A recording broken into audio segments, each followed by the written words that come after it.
Hey, brother. My name is Al Gragg. And what brings you here to the Fridge? I'm here at the Fridge because my boy Dax Coley, he hooked up just a little non-profit screening of the film I directed called Manifest Hope DC, which is based around the Manifest Hope DC event that took place during the inauguration, the grassroots movement that Shepard Fairey started, as well as a bunch of other artists in conjunction with Evolutionary Media, the SEIU, and MoveOn.org, and just basically to promote activism at a grassroots level.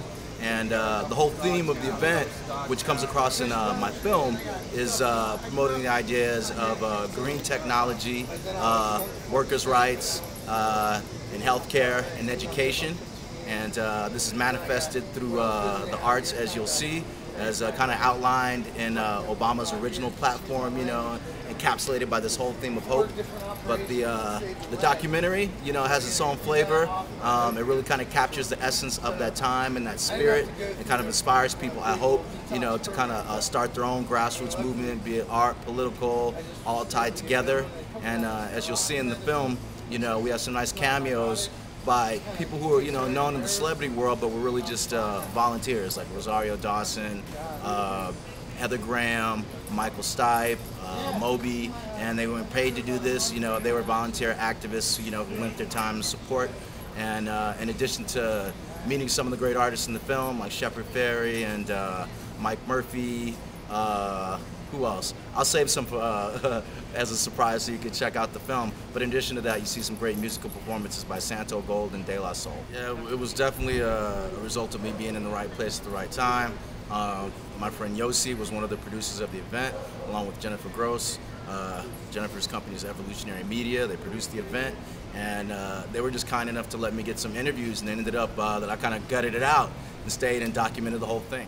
Well, the reason we all got involved in our own little way, and me just, kind of like, chronicling, this movement, I think we all kind of knew, how historical it is, the possibility of a first African-American president. Like, we all knew that's historical, but beyond that, it's the thing that Barack Obama has. He has this presence, and then this intelligence, and this humanity that kind of like, that kind of transcended what you see in politicians. And it wasn't just that he was, a black president or a black candidate, but he was the best candidate and one of the best we've seen, by far and away. And one of the interesting things is that this documentary, chronicles and documents is Shepard Fairey's famous Hope piece. That huge image that, blew up, and went viral and you saw everywhere, and it's become very iconic and also controversial, but I think in a good way. And because the way it's just, it just took on a life of its own. Right. And I think really, that helped get Barack Obama elected. You can't underestimate the power of art and the power of the visual image. And, that iconic piece, captures a moment in time. And even while, Obama has come down to earth, he's a human being, surprise, surprise.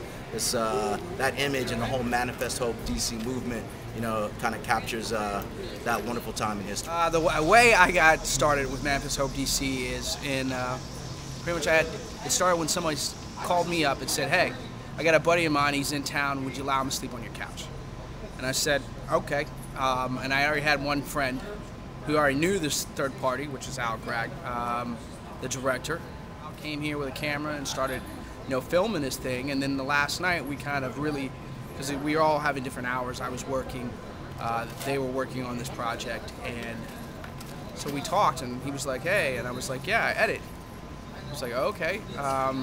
So he gave me a bunch of stuff, and I said I help him out by cutting the trailer, and we started cutting the trailer. It was just like it was a manifestation of hope at that point in time for the country. We needed it. And I feel that translated to this event, translated through the art, translated through everything. I mean, it's a first black president, as well as a first president of a hip-hop kind of idea.